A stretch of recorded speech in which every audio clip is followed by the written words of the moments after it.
Hey,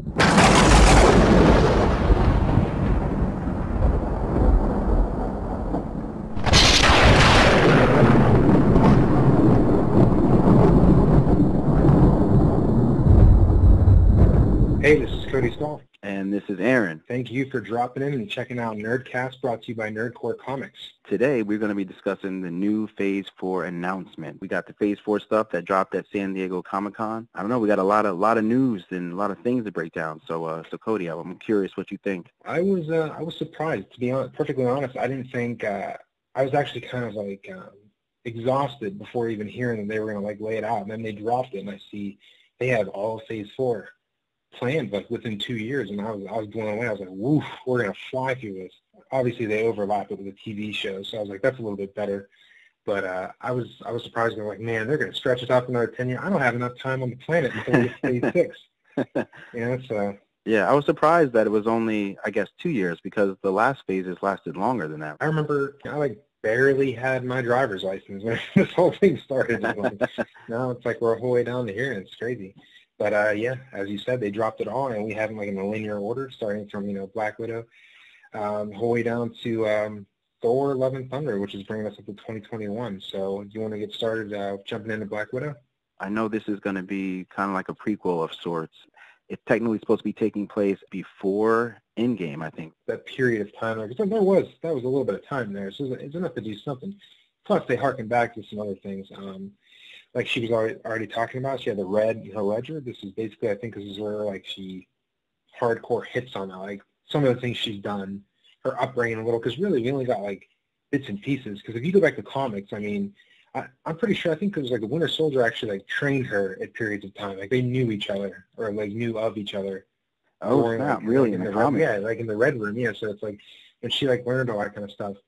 And then there was a period in Civil War, there was a moment when they got into a fight, she said, do you recognize me? Like, do you even recognize me? And I didn't know if they ever like paid that off by saying, like, is she talking about like she knows him? Because she's the one that informed Cap of him, because he's like a ghost, Right. So I was like, does she remember him? Or is he just kind of like, so I wasn't sure if they ever paid it off, but you're right.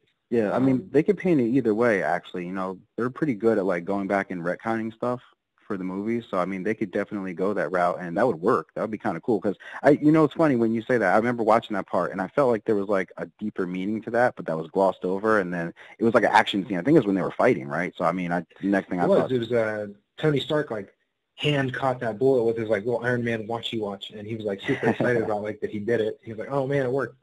But yeah, it was like between them, and he was kind of like, he was overrun with his like initiation soldier phase kind of brain takeover, so like I don't think he even recanted that like later whenever he came back down from it. Right. He was just kind of like blacked out to it, so I don't even think they even touched on it again. But I know that the first thing I was like, Black Widow, I'm like, oh, everybody's pretty much going to get their own movie. I'm like, ooh, Black Widow, does it really have a strong presence? And then like after you stay like 10 years with her, she's the background, she's actually like kind of the comical relief too, but she's also like one of the most like badass characters like on the thing, because like her training with Captain America, if like Winter Soldier, he got like a lot better. He was working with her, so she's probably teaching him a lot of like different styles of fighting. Yeah. Upon other shield training, but my biggest thing is like they're gonna film this like a Bourne movie. I'm like, that's pretty cool, because it's gonna be nonstop action. Yeah. We're gonna see going back to her past, like she was like the perfect Black Widow, the best one that ever happened to, because they're called Black Widows. Right, yeah, they're all Black Widows.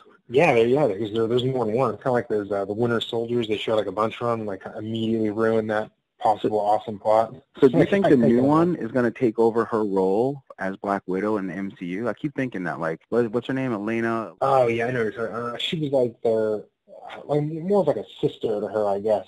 Right, and in the comics, they became enemies for a time, so I don't know how that's going to play out in the movie. I think they're always kind of like enemies. Like, you remember that movie Red?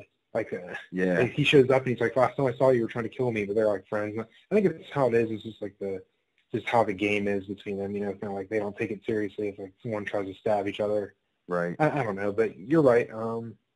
That could happen. I mean, they would need somebody. I don't really know what's going on with S.H.I.E.L.D. They don't really touch on that a whole lot, because it seems like they're going more to space. Now it seems like it's more of like S.H.I.E.L.D. or SWORD, excuse me. You're right. The biggest thing I was excited about was like these shows and movies like Black Widow, or like you think like, oh, these guys don't have powers, they're not cool. No, they're leading in like, now this is going to be a prequel technically. They're implementing Taskmaster. That's awesome. Yeah. So they're going to bring in it. So she's just like blasé, like, oh yeah, I saw him before. Like that means like her and the personnel that are in the movie know of Taskmaster and in the MCU. Yeah. And it just opens it up later on, you know? Yeah, I'm glad they brought in Taskmaster. I've always loved Taskmaster. I feel like every time someone battles Taskmaster, the only way to beat him is to trick him some type of way. And I was like, oh, sweet, like to bring him into the movies. You're right. I do know a couple of people. Like I think he fought Danny Rand, the Iron Fist, one time, and he was like, "Oh, what took you basically years to learn, like studying under Kung Lun, takes me seconds." And he's like wails on him. And then I think he had a hard time fighting Deadpool because Deadpool's insane. Because he's learning it, he's like, "This is ridiculous. Yeah. I don't know what you're doing here. You just hit me with a vacuum. I can't copy that. I don't know what's going on here." But yeah, I'm excited for it.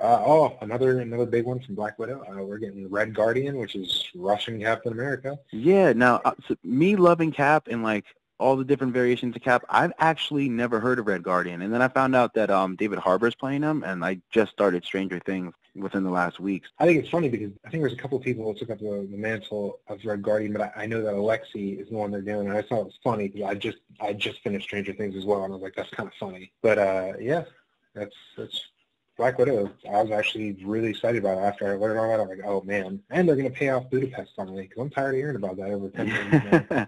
Yeah, I remember people used to complain, like groups and everything, like, hey, you know, are they ever going to call back Budapest? And people are like, who cares? No one cares about Budapest. It's like, oh yeah, well, they got a movie about it now, so. Well, Taika Waititi, I mean, he calls back stuff for fans. Like fans, like they kept saying about like by Odin's beard, like Thor used to say in the comics or something. Yeah. There was like a kid that like trolled him basically and was like, hey, it would make like my everything if you said this. And this is out of context. Like I can't source this right now. I'm sorry, but like this is something I was reading, and he was just like, ah ha ha. He like laughed at like a Twitter response, like I'll see what I can do, and then he's like, by Odin's beard, please don't cut my hair, sir. When I said family, and I was like, oh man, he did it. I was like, yeah, oh he god, threw it in there. Yeah, it was cool. Nice. But yeah. Yeah, I was happy to see that Black Widow's not going to be like a throwback to like, I mean, they might touch on her in the Red Room type of stuff, but it's not going to be like before all these movies that we've already seen, that it's literally in the mix of the movie. So I was a little bit more happy about that, and I was like, all right, I mean, I was going to be down no matter what. I was going to see it no matter what. But then I was like, all right, this is definitely cooler, knowing that it's like between movies we've already seen rather than at the beginning, you know, like dating way back to her becoming Black Widow. Yeah, I mean, you remember all they really showed us in Red Room, you had like incoherent flashes that she would kind of show you with like ballet slippers. And if you look, she has ballet slippers on her desk in like Endgame. Really? Like, I didn't catch that. Yeah, in the background. Yeah. I was like, oh. Wow. Yeah, so she kind of like took with her. I was like, that's pretty cool. All right, well, that about wraps it up. But if you still want more, which I hope you do, then drop us a like and subscribe to get weekly content. Peace.